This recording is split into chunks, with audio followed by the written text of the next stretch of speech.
नमस्कार बच्चों, आप देख रहे हैं द स्कोर स्लॉट और आज हम पढ़ने वाले हैं मानव रक्त। यह टॉपिक बोर्ड परीक्षा, प्रतियोगी परीक्षा और सामान्य ज्ञान तीनों के लिए बहुत ही महत्वपूर्ण है। आज मैं आपको मानव रक्त को इतना आसान तरीके से समझाऊंगा कि आप कभी भूल नहीं पाएंगे। तो वीडियो को अंत तक जरूर देखिए, अगर कोई, क्योंकि हर लाइन एग्जाम में पूछी जाती है। तो सबसे पहले देखते हैं बच्चों, मानव रक्त क्या है। तो मानव रक्त सर बच्चों, रक्त एक तरल संयोजी ऊतक है। रक्त एक तरल संयोजी ऊतक है, ये आप ध्यान देंगे। तरल मतलब होता है जो बच्चों जो बह सकता है, संयोजी मतलब होता है जोड़ने वाला, और ऊतक मतलब होता है कोशिकाओं का समूह है।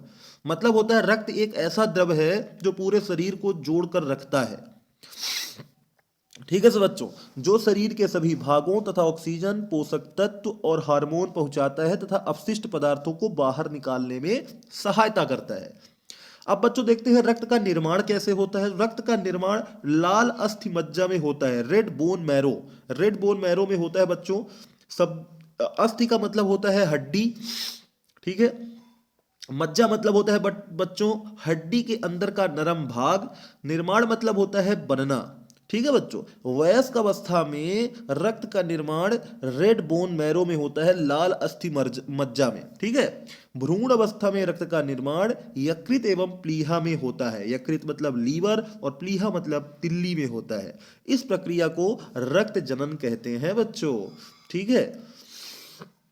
आगे बढ़ते हैं, रक्त की मात्रा और गुण को समझते हैं कि इसकी रक्त की मात्रा और गुण क्या होता है। तो बच्चों शरीर में लगभग 5 से 6 लीटर रक्त होता है, ठीक है। शरीर में लगभग 5 से 6 लीटर रक्त होता है। लीटर मात्रा मापने की इकाई है। शरीर के भार का 7 से 8% होता है रक्त। रक्त का पीएच मान 7.4 होता है बच्चों। अम्लीय या क्षारी होने के माप को पीएच मान कहते हैं, ठीक है। 7 से ज्यादा अगर होता है तो क्षारी और 7 से कम होता है तो अम्लीय। तो ये 7.4 है, तो मतलब हल्का क्षारीय होगा, ठीक है बच्चों। स्वस्थ व्यक्ति लगभग 450 मिलीलीटर एक यूनिट रक्तदान कर सकता है, ये ध्यान देंगे, परीक्षा में कई बार पूछा है। रक्त के भाग को समझते हैं बच्चों। दो भागों में विभाजित किया गया है। प्लाज्मा में पहले, तो प्लाज्मा में क्या होता है बच्चों देखते हैं।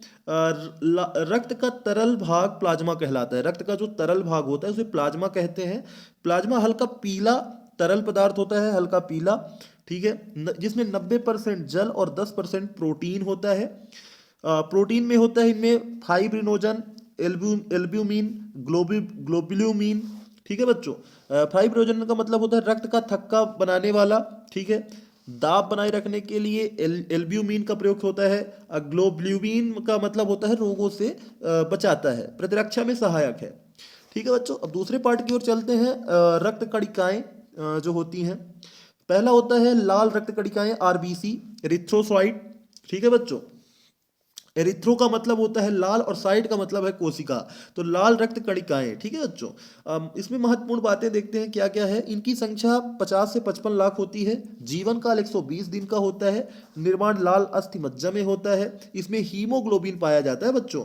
हीमोग्लोबिन का मतलब होता है ऑक्सीजन ढोने वाला लाल रंग का प्रोटीन, जिसे हम हीमोग्लोबिन के नाम से जानते हैं। इसमें द्विवक्र होता है बच्चों, दोनों तरफ से दबा हुआ होता है। इसकी कमी से एनीमिया एनीमिया रोग होता है बच्चों। केंद्रक इसमें अनुपस्थित होता है, ठीक है। ऑक्सीजन का ये परिवहन करता है, ठीक है बच्चों। अब इसी के साथ आगे बढ़ते हैं। श्वेत रक्त कणिका देखते हैं, डब्ल्यूबीसी। डब्ल्यूबीसी क्या होता है बच्चों, इसको समझते हैं। डब्ल्यूबीसी को ल्यूकोसाइट भी कहते हैं, ये आप ध्यान रखेंगे। डब्ल्यूबीसी, ल्यूको का मतलब सफेद और साइट का मतलब कोशिका, तो सफेद कोशिका इसका मतलब होता है। इसका कार्य होता है रोगों से रक्षा, एंटीबॉडी बनाना, ठीक है बच्चों। संख्या इसकी 6000 से 8000 प्रति घन मिलीमीटर होती है। जीवन काल 10 से 13 दिन होता है। रोगों से रक्षा और एंटीबॉडी बनाना इसके कार्य हैं। इसके प्रकार है neutrophil, lymphocyte, monocyte, eosinophil, basophil. अधिक अगर इसकी अधिक संख्या हुई तो इसका संक्रमण का संकेत दे देता है, ठीक है बच्चों। आगे बढ़ते हैं, प्लेटलेट्स को देखते हैं। प्लेटलेट्स क्या होता है बच्चों, प्लेटलेट्स को थ्रोम्बोसाइट भी कहते हैं, थ्रोम्बोसाइट के नाम से जाना जाता है। इसकी संख्या 1.5 लाख से 4 लाख प्रति घन मिलीमीटर होती है। इसका जीवन काल 7 से 10 दिन होता है। रक्त का थक्का बनाना इसका प्रमुख कार्य है।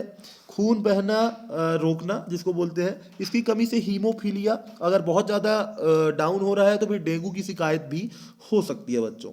इसी के साथ चलते हैं रक्त समूह की ओर। रक्त समूह की खोज लैंड स्टीनर ने की थी बच्चों, ये आप ध्यान रखेंगे।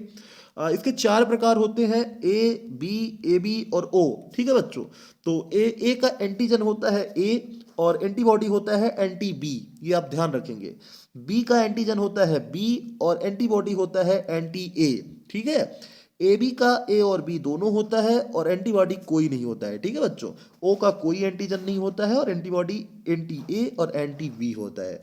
इसको याद रखने की ट्रिक है, जो सबको दे सकता है उसे सर्वदाता कहते हैं, जो सबका ले सकता है उसे सर्वग्राही कहते हैं। ठीक है बच्चों, ओ सर्वदाता है, ए बी सर्वग्राही है। ठीक है बच्चों, अब इसी के साथ चलते हैं आर एच फैक्टर को समझते हैं। आर एच कारक क्या होता है? आर एच एक एंटीजन है बच्चों, ये आप ध्यान रखेंगे।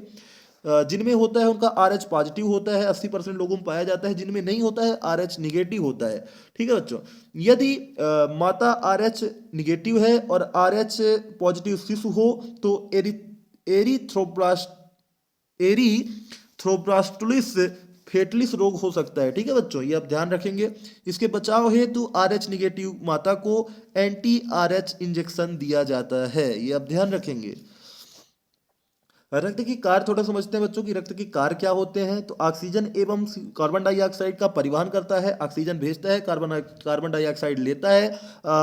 पोषक तत्व का परिवहन करता है, पोषक तत्वों का हार्मोन का संचार करता है, शरीर का तापमान नियंत्रित करता है, रोगों से रक्षा करता है, पीएच संतुलन बनाए रखता है, रक्त स्राव रोकना, थक्का बनाना इसका प्रमुख कार्य है। ठीक है बच्चों, इसी के साथ चलते हैं, देखते हैं कि रक्त एवं लसिका क्या होता है। तो रक्त में लाल रक्त कण उपस्थित होता है और लसिका में अनुपस्थित होता है। रक्त में प्रोटीन अधिक होता है, लसिका में कम होता है। रक्त में ऑक्सीजन अधिक होता है, लसिका में कम होता है। रक्त में कार्बन डाइऑक्साइड सामान्य होता है, लसिका में अधिक होता है, ये आप ध्यान रखेंगे। इसमें अति महत्वपूर्ण टॉपिक को समझते हैं बच्चों, जिसमें रक्त का पीएच मान 7.4 होता है, आरबीसी का जीवन काल 120 दिन होता है, डब्ल्यूबीसी का कार्य प्रतिरक्षा होता है, प्लेटलेट्स का कार्य थक्का निर्माण होता है, ओ समूह सर्वदाता होता है, ए बी समूह सर्वग्राही होता है। तो बच्चों, आज हमने मानव रक्त को पूरी गहराई से समझा। रक्त क्या है, कैसे बनता है, कितने प्रकार का होता है, रक्त समूह और आरएच फैक्टर तक। अगर आपको यह क्लास उपयोगी लगी हो तो वीडियो को लाइक करें, शेयर करें और चैनल द स्कोर स्लॉट को सब्सक्राइब जरूर करें। अगली क्लास में हम और भी महत्वपूर्ण टॉपिक लेकर आएंगे। धन्यवाद। जय हिंद बच्चों।